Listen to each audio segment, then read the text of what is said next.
à tous les bienfaiteurs de la terre,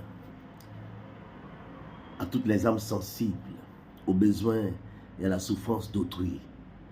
Vous qui faites du bien aux hommes, laissez-moi vous avertir. Et cela a été ainsi depuis le commencement, cela sera ainsi jusqu'à la fin du monde.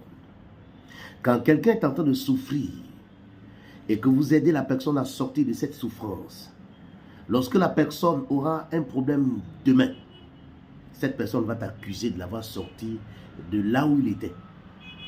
Quand une femme est en train de souffrir dans un foyer, un homme soit en train de la maltraiter, la malmener, quand vous l'aidez à sortir de cette situation où elle pouvait perdre sa vie, quand elle est sortie de là, qu'elle se retrouve quelque part demain où peut-être qu'elle a besoin de payer les maisons, la maison, le loyer, je dis les factures d'eau et d'électricité, elle va se retenir contre toi, elle va commencer à t'accuser.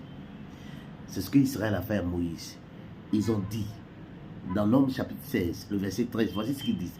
N'est-ce pas assez que tu nous as fait sortir d'un pays où coule le lait et le miel pour nous faire mourir au désert? En Égypte, où ils étaient en train de souffrir dans la douleur, où Dieu a entendu le cri que leur faisait pousser les oppresseurs. Ils osent dire, parce qu'ils n'ont pas eu de l'eau à boire dans le désert, ils osent dire à Moïse, tu nous as fait sortir d'un pays où coule le lait et le miel.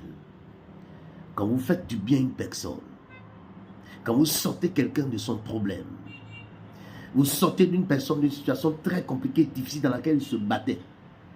Quand il va se retrouver qu'il aura un problème demain, il va t'accuser. Je vous le dis pour ne pas que vous soyez découragés et que vous cessiez de faire du bien aux gens. Ça a été comme ça, ça sera ainsi. C'est pourquoi aujourd'hui, quand les gens sont en train de souffrir, personne ne veut les aider.